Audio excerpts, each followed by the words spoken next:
Imagine a world plunged into sudden darkness. The power system hasn't simply failed, it has been murdered. You are a planetary governor. You have defied the Imperium of men, believing your distance from Terra offers you some kind of safety. You expect war. You expect the noble ultramarines to drop from the sky in cobalt and gold, demanding your surrender with honor. You expect lines of tanks, calculated artillery barrages, a conflict that you can understand, map, and perhaps even survive. Instead, the sky rains blood. Literally. Voxcaster, every radio, every public address speaker, every communication device on your planet crackle to life. But it isn't the demand of surrender. It is the sound of 1,000 people screaming in unison. It is the sound of outlying garrisons being butchered in the pitch black, broadcast on loop. You don't see the enemy for days. You only find the aftermath. Bodies displayed with surgical precision, skin flayed and draped like banners across the Gothic architecture of your capital. Faces frozen in a rictus of absolute agony. By the time the first mid-dark-clad soldier actually kicks down the doors of your palace, you aren't fighting anymore. You are weeping. You are begging for the end. This is no war. This is the 8th Legion. These are the Night Lords. And today, we are staring to the abyss to answer one terrifying question. In a galaxy of horrors, were these monsters actually the only one telling the truth?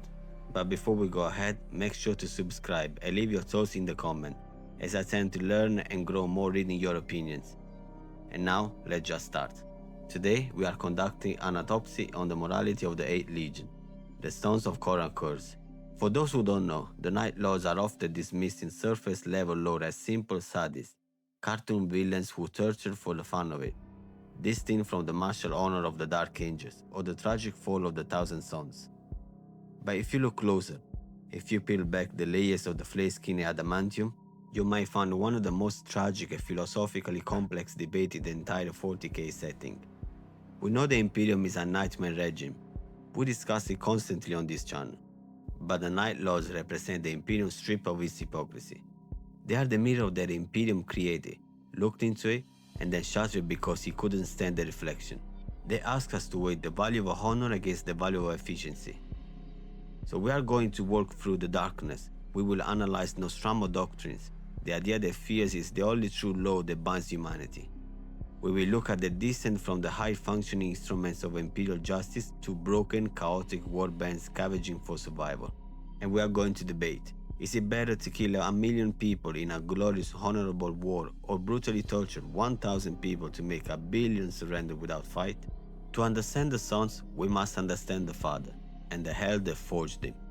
Konrad Curze landed on Nostramo, a world that was essentially a Gothic nightmare plunged into perpetual night, ruled by corruption so deep it was cultural. There was no law on Nostramo. There was only the strong eating the weak. The sun never rose, and the people lived in a suffocating darkness where suicide was a common escape from the misery of existence. Curze didn't conquer Nostramo with an army. He did it alone. He became the Night Hunter. He didn't just catch criminals. He made art out of them. He understood something primal about the human condition on the world. The words meant nothing. Laws meant nothing. Only consequences did. If you sold bread, your hands were severed and nailed to the bakery door. If you commit murder, your body was displayed in such a gruesome fashion that people vomited just looking at it. It turned the city of Nostramo into a theater of macabre horror. And here's the uncomfortable truth. The fact that makes moralists quail. It worked. Within a few years, Nostramo was the safest world in the galaxy. Rape, murder, and theft dropped to absolute zero. The population wasn't moral. They were terrified. They were paralyzed by the knowledge that the Night Hunter was watching from the shadows. Curze proved a terrifying point. Human beings, when stripped of civilization and hope, respond to only one thing: fear. When the Emperor arrived and gave Curze command of the 8th Legion, he didn't censor this behavior. He weaponized it. The Great Crusade was about bringing worlds in compliance. The Word Bearers did it with religion. The Ultramarines did with statecraft. The World Eaters did with slaughter, while the Night Lords did with psychology. They became the Emperor's sanction. There is a famous philosophical problem in the lore involving the Night Lords that perfectly encapsulated the necessary evil argument. If a planet resists compliance, a legion like World Eaters or the Iron Warriors might drop in and lay siege on the capital. In the process, they might kill 2 million civilians, level the infrastructure, and burn the history of the world to ash to claim victory. It is viewed as war, so therefore acceptable. The Night Lords, instead, would drop in, capture the ruling family, skin them alive on a galaxy-wide broadcast, and project their screams on every frequency. The entire planet, horrified by the spectacle, would surrender within an hour, and the death toll, 12 people. The infrastructure would be intact, and the population would be alive, productive, and compliant. So who is the monster in this scenario? The Legion that butchered millions of people in a honorable combat, or the Legion that tortured 12 people to save the millions? However, a tool is only useful as long as you can stomach using it. The tragedy of the Night Lords is that they were created but to be monsters, and they judged for being monstrous. As the Great Crusade pushed on, the other Primarchs began to look at Curze with disgust. Rogoldon, Vulcan, Corax, they saw the 8th Legion as a stain on their honor. They wanted to believe they were liberators, bringing the light to the galaxy. The Night Lords were a constant, bloody reminder that the Great Crusade was actually a brutal conquest. Curze saw this as the ultimate hypocrisy. He famously asked, "Why is it noble to kill a man with a bolt from a kilometer away, but a crime to cut his eyes out so his friends surrender?" At the end of the day, the result was gonna be the same: dead enemies and a compliant world. He despised his brother for wrapping their violence in flags, philosophy, and then also a moment. He knew what the Imperium was. He just wanted them to admit they were the same as them, murderer. And it was at this moment that the Night Lords started to be all messed up. They became isolated. They were outcasts, the freaks of the Crusade. And while the Legion was fighting on the frontiers, their home world of Nostramo slipped back into chaos. Without an out-hunter there to terrorize them, the fear faded. The criminal gangs took over again, and worse, they started sending their recruits to the Legion. The Night Lords stopped receiving potential soldiers who understood justice through fear, and they started receiving rapists, murderers, psychopaths who just enjoyed the violence. The Legion became to rot from the inside.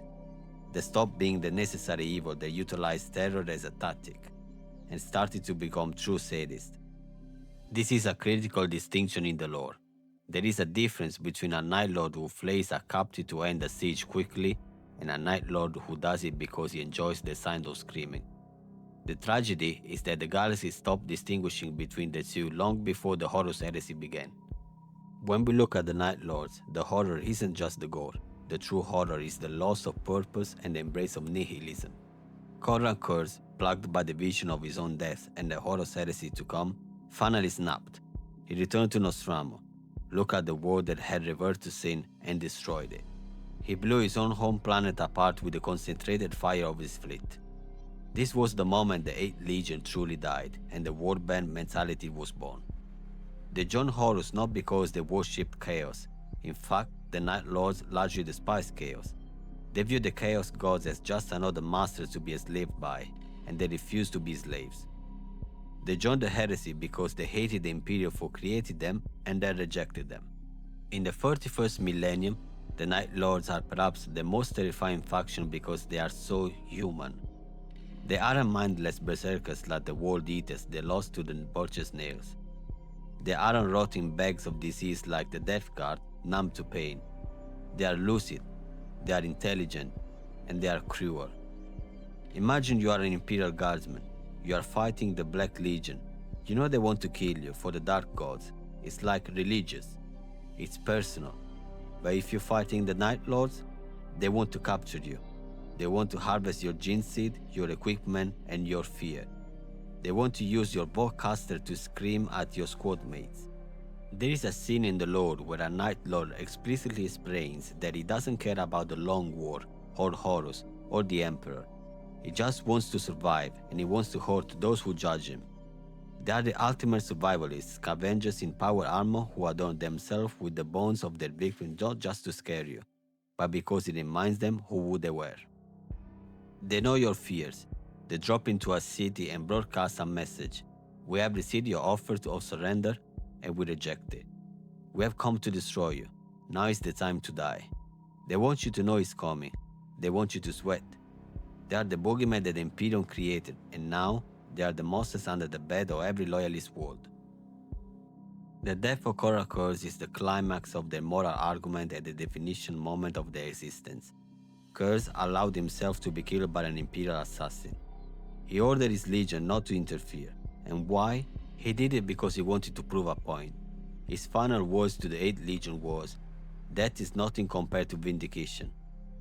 By sending an assassin to kill him, the Emperor proved Curze right. The Emperor showed that he was willing to use brutal, murderous tactics to solve a problem. The Emperor became the Night Haunter. Curze died believing that his father had finally admitted that the Light Lord's philosophy was correct. The only thing that matters is the elimination of the enemy, by any means necessary. This moment shattered the Legion, but it also crystallized their identity. In the modern 40k setting, characters like Talos Valkoran, the Soul Hunter, carry this bitter torch. Talos speaks of a desire not just for victory, but for vengeance against the hypocrisy of the Imperium. He says, "I want the Imperial wars to cower when we draw near. I want the whipping of your women and broken bodies of your men to pave the way for our steps." But beneath their cruelty is a twisted sense of justice. They believe they are punishing a galaxy that lied to them. They look at the Inquisition, at the exterminatus fleets that burn the entire world to stop heresy, and they ask, "How you are so different from us?" The Night Lords know they are monsters. The Imperium pretends it is not. And to the 8th Legion, the lie is the greatest sin of all. So we return to the question we asked at the start. Were the Night Lords a necessary evil? Well, perhaps they were. They were the weapon the Emperor forged for a specific purpose, a weapon designed to terrify a galaxy into submission. The tragedy is not that they failed in their duty, but they succeeded too well. They became exactly what they were designed to be, and they were hated for it. The Night Lords stands as a dark reflection of the Imperium itself. They are the uncomfortable truth that order is often built on a foundation of terror. They remind us that the line between the hero and a monster is often just a matter of who writes the history books, the monsters who tell the truth. If you enjoyed this deep dive into the darkness of the 8th Legion, consider subscribing. We're exploring the grim darkness of the far future every week, peeling back the layers of our lore to find the horror underneath. Let me know in the comments, do you think Curze was justified? Was the Nostramo doctrine a necessary evil or a simply madness? Until next time, check your voicecaster, watch the shadows, and thank you for watching.